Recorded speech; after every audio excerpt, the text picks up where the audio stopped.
everybody, I'm Danrvdtree2000, also known as Dan 2x15 on Xbox Live, and I'm about to watch WWE Super Showdown. However, this time's going to be a little bit different, as I have done this in the past, where I only do my review part and not my reactions. I'm going to watch the kickoff show on my WWE network first, and then I will watch the whole show, and then I will do my review at the end. And I'll send you for the review of WWE Super Showdown 2020. What the actual fuck just happened? What did I just witness? Hashtag blowing up the internet. I mean, I'm wearing a Suplex City t-shirt, and where Brock Lesnar did exactly what he said he was going to do, and he absolutely demolished Ricochet, retaining the WWE Championship.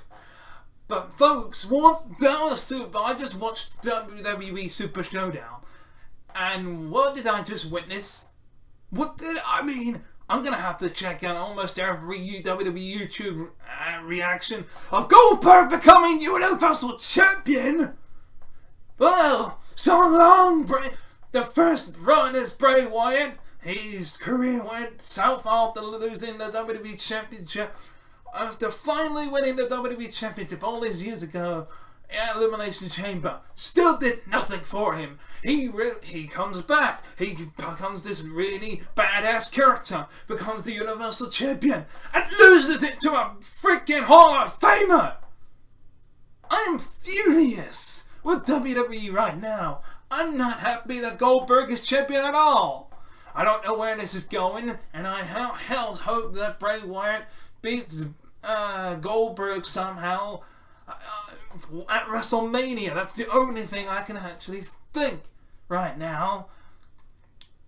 But I'm gonna go back to the beginning of what I just saw at WWE Super Showdown, and we had the kickoff show matchup where the Viking Raiders took on the OC and lost to the OC. So that's like the third or fourth time that the OC have gotten the best of the Viking Raiders.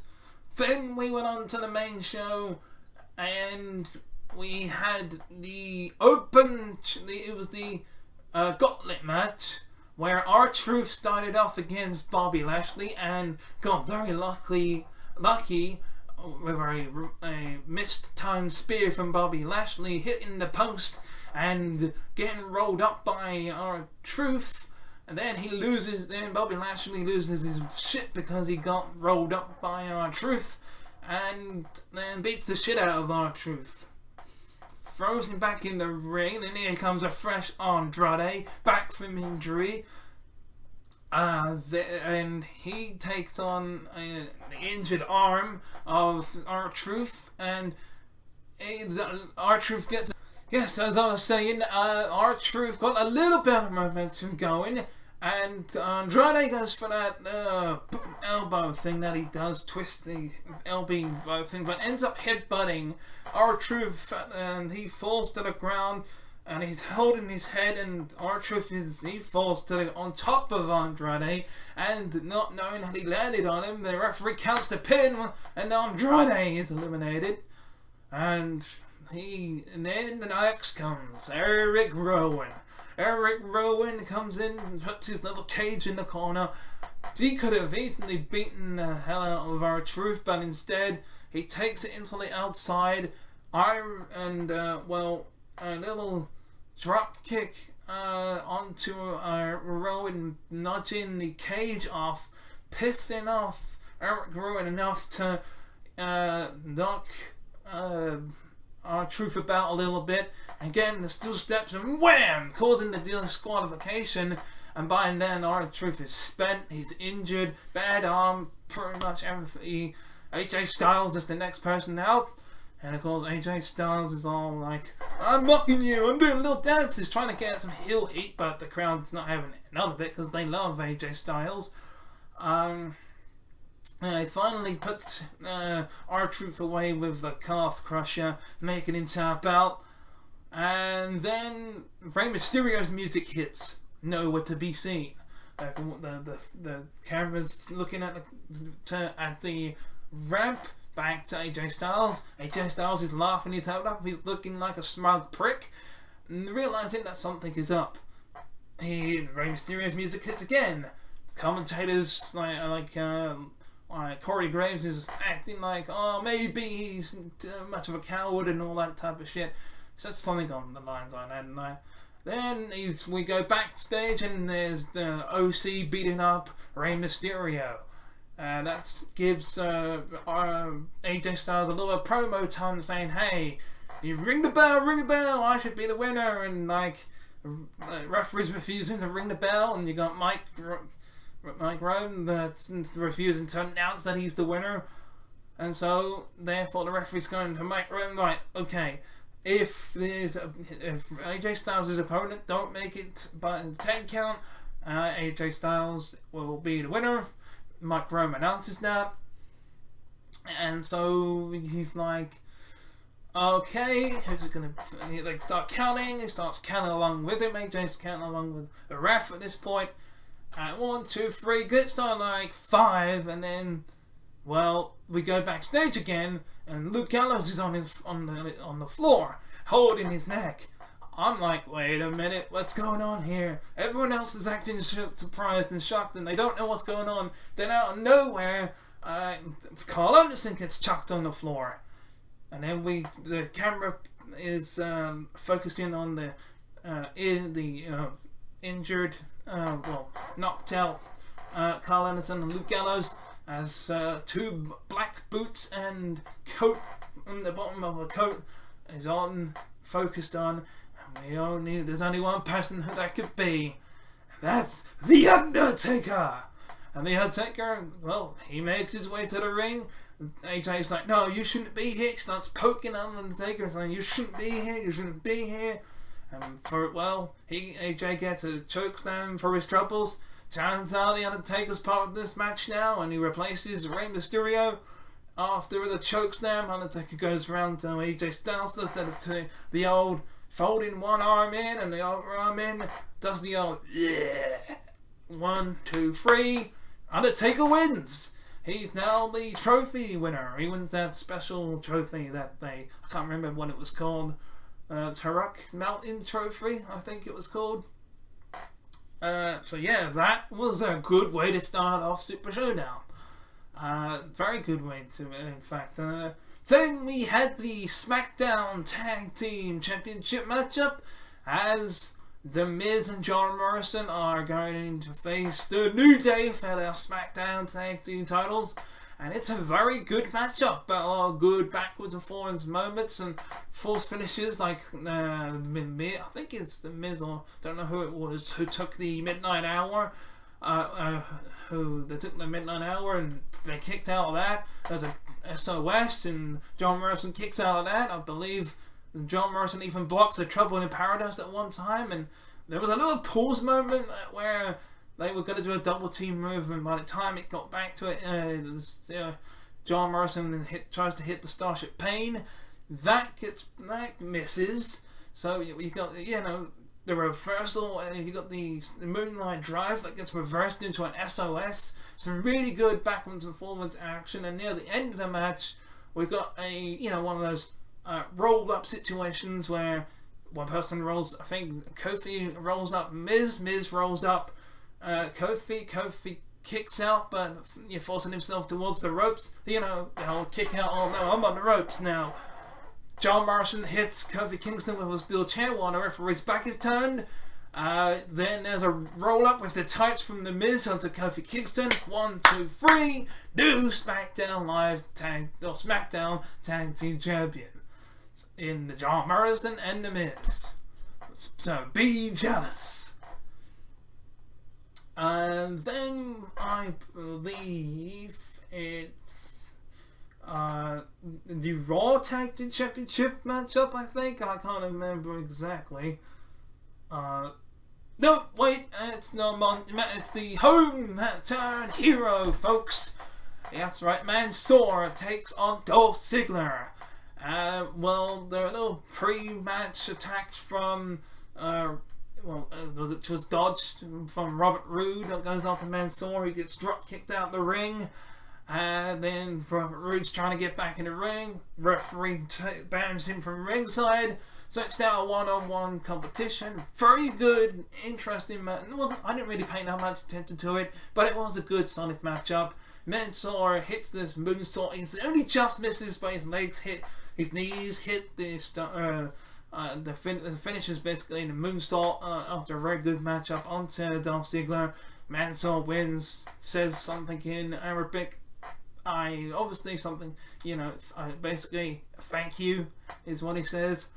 And then that's it. It transactions to the next matchup, which I believe was the Raw Tag Team Championship matchup that I was about to tell you about, which is the Street Profits wearing the green and white attire against the Monday Night Messiah, who doesn't have the Titantron that I thought it was going to have, alongside with his Raw Tag Team Champion partner, Buddy Murphy, or Murphy as he's now called. So the whole Monday night, I think that it was appropriate to be showing that he's a Jesus Christ-like superstar, because they're in Saudi Arabia, so it kind of makes sense not to have all that type of religion. It's very type that character, even though he's playing like a religious character. I think that would be very bad taste if they was to do that. So very good, smart on their part here. I don't really know much about that type of thing, but the rules over there and in the US, but that's just what I think went down there. That's hands up. I could be a completely different reason. So they had it's another good matchup, double drop kicks. Freaking hell, Montez Ford can really throw a really good drop kick, in my opinion. One of the best drop kicks in WWE. Then obviously near the end we have Montez Ford. He hits his frog splash, patented frog splash. Seth Rollins kicks out. Then of course there's like a moment where he makes the tag to Angelo Dawkins. Angelo Dawkins is the legal man. They have this outside dive moment where Montez Ford does the swanton over the outside, and they catch him. They do a double, buckle bomb onto the barricade. That takes out Montez Ford. Angelo Dawkins then takes out Buddy Murphy. Takes out Buddy Murphy and Seth Rollins. Puts Buddy Murphy back into the ring, and obviously there's that heel moment where they get the advantage. He hits the knee onto Angelo Dawkins, and he's on the ropes after being hit by that knee by Buddy Murphy. And of course the referee's trying to get Murphy back as he's choking him and on the ropes. And as he's distracted, another heelish tactic by Seth Rollins as he hits the stomp. And 1, 2, 3, Buddy Murphy and Seth Rollins are still the Raw Tag Team Champions. Good matchup overall. Then we have the Brock Lesnar versus Ricochet match, as the WWE Champion Brock Lesnar, as I said at the beginning of this, not the beginning, but the beginning of this part of the video, Brock Lesnar easily beat up Ricochet. I thought there might have been like a little bit of a heel turn coming from Ricochet, perhaps, maybe.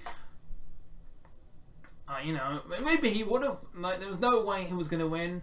But if they could have easily made him win. But the fact that we had that big shock at the end would have made it redundant. So yeah, Brock Lesnar beating up Ricochet and giving everyone the spoiler, and knowing that it was going to happen anyway. Everyone knew it was going to happen. I even knew it was going to happen.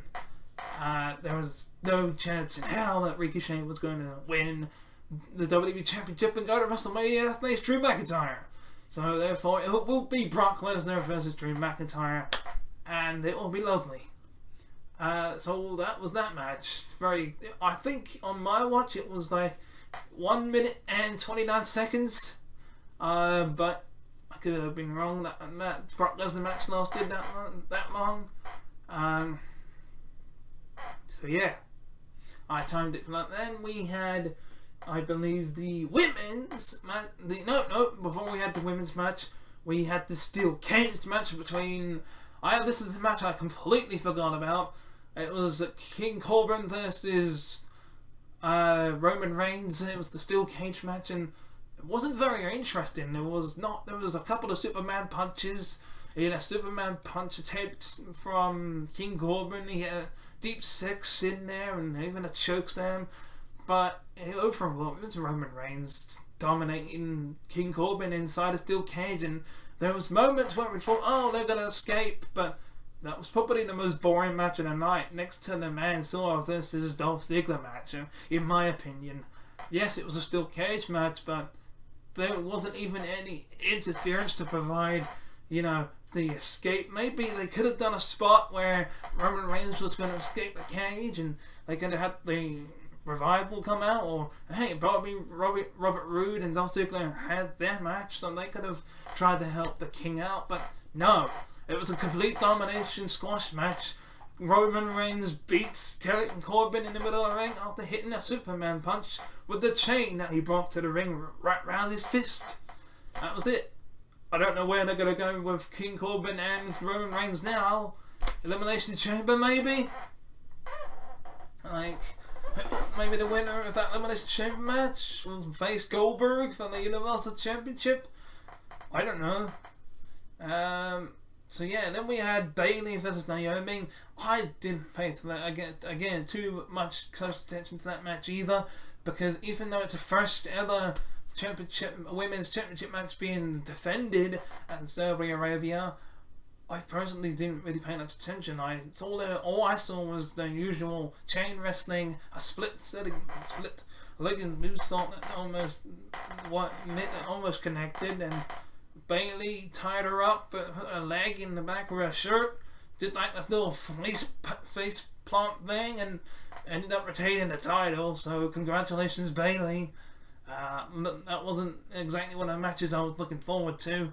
There was the Brock Lesnar match and also the Goldberg match that I was looking forward to. Super Showdown or any Saudi Arabian pay-per-views I'm not really looking that much forward to, but I will do these type of reactions and reviews for you anyway, because that's the type of guy I am. And then we just got down to that last match, what lasted, well, on my count, from the first bell to the last bell, 3 minutes long. 3 minutes it took Goldberg to defeat Bray Wyatt from the Universal Championship. And then I come to my head, yes, Bray Wyatt has been the Universal Champion for 8 months. I did the research the other day, and I've learned that I think the last Super Showdown took place in June, I think, of 2019. So, and, well, I think it was, no, October, I'm sorry. Because they said it on there. They said it took place in October. So, from October all the way to now, February, March, November, December, January, February. 4 fucking months, WWE. Huh? That's how long that Bray Wyatt was WWE Universal Champion for. You couldn't do it for another 4. That would have been fine. Maybe even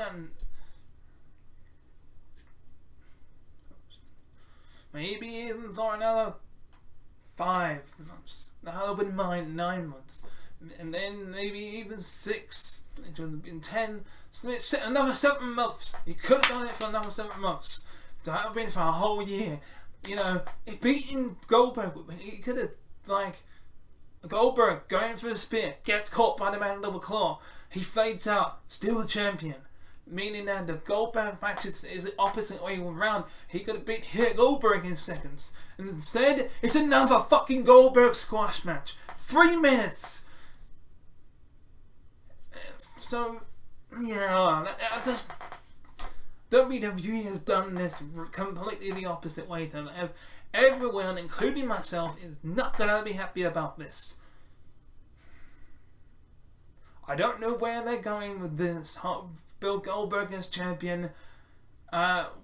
With Elimination Chamber being the next pay-per-view, I will do a predictions and full reaction review for that, because it's a proper WWE pay-per-view.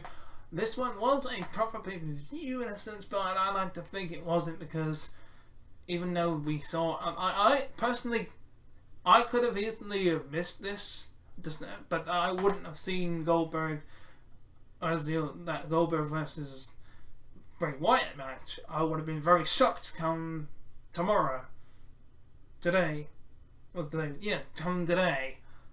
Well, which I'm gonna watch tomorrow. Anyway, come SmackDown, whatever I would have watched it, I would have been like, wait, what? Why is he the champ? So, there you have it. That's my review of WWE Super Showdown 2020. How many stars would I have? 5 stars? Probably 3.5, because of the 2 matches that I didn't really care about. And the Brock Lesnar squash. There was no way he was going to win. Why give him that? Well, that gives us a reason to go to Suplex City. Yeah. So, I'm Danrvdtree2000, also known as Dan15 on Xbox Live. And until the WWE Elimination Chamber predictions and reactions and review, bye-bye. Thank you very much for watching this video. If you want to watch the previous video, click on the video on the left. But if you want to watch the playlist, then click on the video on the right. Also, feel free to click subscribe by clicking on the Master Chief icon on the top.